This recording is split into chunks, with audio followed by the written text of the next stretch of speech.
Hey everyone, I'm Colin Cole, and this is ADSN Sports Pro Football Report. I'm here talking to former Panther great, 49er great, Wesley Walls. We're talking Super Bowl experience. We're Super Bowl week, and we're just talking about what the Super Bowl experience was like, how that whole tape was, and what you remember from that experience, Wesley. So let's jump right into it, man. Let's talk about what the experience was, what it was like to be on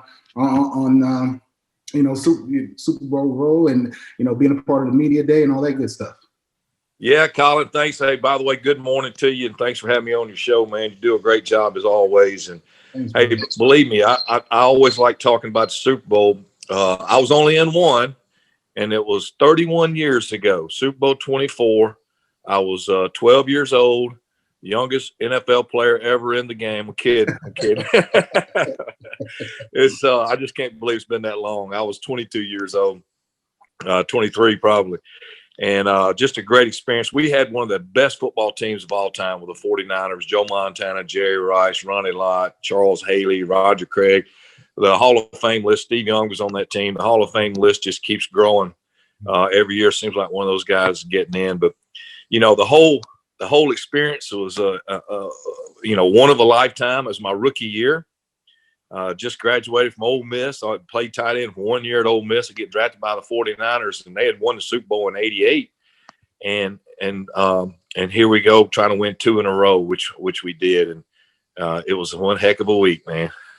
One heck of a week. So you got to tell me a little bit about the festivities, what you guys what the week was like leading up to it. I mean, the practice schedule had to be hectic. I mean, getting ready for everything that once you win the NFC Championship, having to get ready for the turnaround for the Super Bowl. And, like you said, that star-studded team that you were a part of, you also played a major contribution to the team as well. So, to talk a little bit about that and heading into that game. Yeah, it was different. I mean, it's 2 weeks. 2 weeks. You win the NFC Championship game. And fortunately, we were at home out in San Francisco. We beat the Rams, and then we really put in our whole game plan and our whole practice schedule, hard practicing in the week before we left for the Super Bowl. Mm-hmm. So we didn't leave. We left on Sunday night, and we get down to New Orleans, and we had no curfew for Sunday night, Monday night, and Tuesday night. Oh, wow. And I grew up about 3 hours from New Orleans. So I had a lot of friends down those first few nights, and there were festivities everywhere. I mean, I never will forget. We get off the plane, and they have cars, like rental cars for you if you want a rental car, had limos for you, had a restaurant schedule set up and the place roped off. I never had the VIP treatment before, but when you're in the Super Bowl, it's just it comes with a territory, I guess. It was yeah, it was, and we had some fun. And honestly, Colin, I was like, geez, we got to get focused on this football game, man. We're hanging out, and we didn't really have much practice on Monday. And Tuesday's your typical day off, and that was media day, and that was hectic. I think I had one reporter from Tokyo that came by and said hello to me. And the only reason he wanted to say hi to me is we had played in the one of those All-American Bowls over in Japan earlier in the season, and I blocked like 3 field goals. In the preseason game, had to go to overtime. That my teammates were just upset with me for that. Had to do overtime in Tokyo, Japan. Yeah. But the reporter's like, "Hey, you gonna block any field goals tomorrow or Sunday?" I said, "Heck yeah, I'm gonna block some," but I didn't. But it was fun. Hey, whatever you got to do to contribute, right? That's right. Hey, if it comes down to block, if that's what it comes down to. Hey, whatever the team needs to do, right? Yeah. Go ahead. I was just going to say, so you had to have had fun that whole ride leading up until that game. Obviously, it's up into the Super Bowl and one of the largest margins of victories in Super Bowl history. Tell me what it was like in that game, in that moment, being a part of that game and that team. Yeah, definitely, Colin. I'll tell you what, when they shut down the curfew on Wednesday, we went to practice on Wednesday, it was work. I mean, those professional guys, they knew exactly what they're doing. I felt the mentality turn, the attitude turn. It was all about the game. Ronnie Lott was not going to let you forget about this football game. I promise you. We had a team meeting, and he kind of set everything straight. We go through Wednesday practice, Thursday practice, Friday. We get into that game. We were ready to play, and it felt like I was walking on air. You're running down. I think we kicked off to them first, and I was on the kickoff team. I never felt the turf underneath my feet, man. I felt like I was flying down the field on some kind of jetpack on my back. And it was just incredible, adrenaline feeling. And I remember looking out, and I was back up tight end. I was right there by the offensive coordinator. And I remember watching Joe and Jerry and everybody play. And I'm like, geez, I don't think I can play right now. I'm too geeked up, man. I'm afraid. And I get in the game and you get hit one time, and then it's on. It's time to play. You're back at football instead of all this Super Bowl hoopla. Somebody hits you in the jaw, it's game time. Snaps right back to reality really quick then, right? Yeah, it did. Yeah, we got behind. I think we kicked off to them. They went right down the field, and then it's 3-0. We got it back, and we went into halftime 24-3, and I had caught a pass in the first half from Joe Montana, 9 yards and a first down, and I really thought that the game was over in my mind. I just took the ball and ran to the sideline and handed it to somebody. On the pass in the Super Bowl. That's right.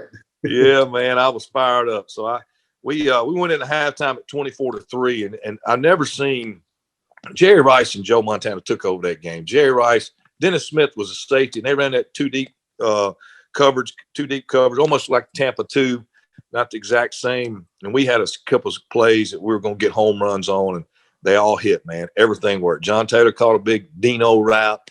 Jerry Rice is catching those post routes. Brent Jones, Tom Rathman, Wesley Walls got his 9-yard catch in there, and everything was working. And we got in at halftime, and you know how they do it at halftime, Colin. It's 0-0. It's 0-0. You don't want to get too cocky or too confident at halftime. That's right. And we came out and just dominated the second half. I think they got within 24-10, and then we just went on a route, man. 55-10 was the final score. I will say this now. I got what I remember most of that game. I was on kickoff return, punt return, extra point, every special team. I was long snapper too, and I had to play a lot of plays in that game. And basically fourth quarter they put Steve Young in, and I had to play all the offensive plays too. That's how bad we beat them, man. You had the second string tight end out there in the fourth quarter. And I remember about middle of the fourth quarter, they had me on the field, laid down on the ground, stretching out my back, my hamstrings. I was just physically exhausted after that game, but it was worth it. Yes, I would say so. I mean, it was tough, but hey, you got to hoist that Lombardi, man. So, yeah. So what was your favorite memory of the whole experience, the whole week? Man, I'm getting chill bumps thinking about it right now, Colin. I swear, the whole week, really, when the game was over, and I knew where my family was sitting up there in the stands, and I just raised both arms and looked up at them with my arms up in the air, and I couldn't believe we were world champions, man. We had just won the Super Bowl. I was just, I don't know, I just couldn't believe it was all happening. It was surreal. And then we got in that locker room, and it just, what a team, man. What a team. Everybody played a part. You're right. Everybody is important on a Super Bowl team, and that's going to show up Sunday. You get somebody that makes a bad play any time in the game could cost you the game. There's a lot of pressure on everybody. When that thing was finally over, all that pressure released, and we just enjoyed each other. We enjoyed our family. We had one heck of a party back. Mr. DeBartolo, as before the cider cap, man, he just threw a shing ding. I think I saw my mother out there dancing after that Super Bowl win.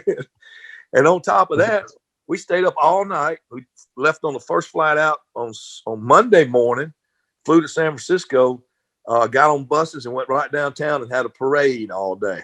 And it was something, man. It really was something.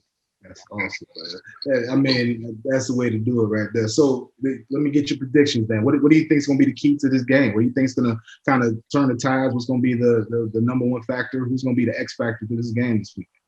Yeah, I think that Tyreek Hill, if Tampa can control him, and Kelsey's going to get his catches, he's just too good, man. I mean, he's just really good. He finds seams.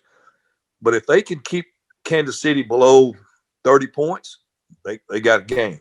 And if they have to go score 35 or 40 points to beat Kansas City, I don't think Tampa's got the firepower to do that. So I'm looking for the defense. Defenses are going really championship wins defense. I mean, defenses win championships, right? That's what they say.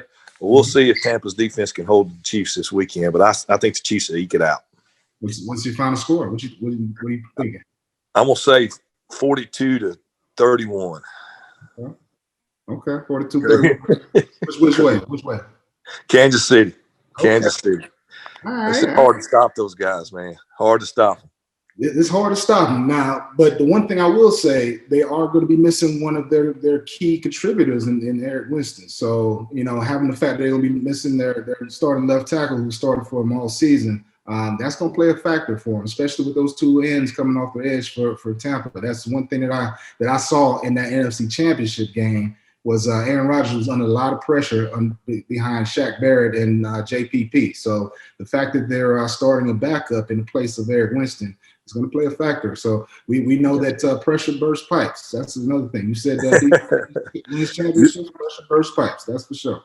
Yeah, you're right, Colin. Well, good point. I didn't even know. I heard. I hadn't listened to the news lately, but I heard they had some COVID guys missing the game or something. But if that score gets down in the 30s, like 30 to, I can see Tampa Bay winning that thing 30-27 or something. I mean, if it's around that, you can't count Tom Brady out. Yeah, right. You can never count that guy out. I mean, we can always ask Atlanta about that. We know what that is. But, well, with that, I want to go ahead and end it there. Thanks for joining us. This is Colin Cole with Pro Football Report. My man Wesley Walls had the opportunity to join us. I appreciate you for joining us, Wesley. Thanks again. You guys take care. Yes, sir. Thank you, Colin.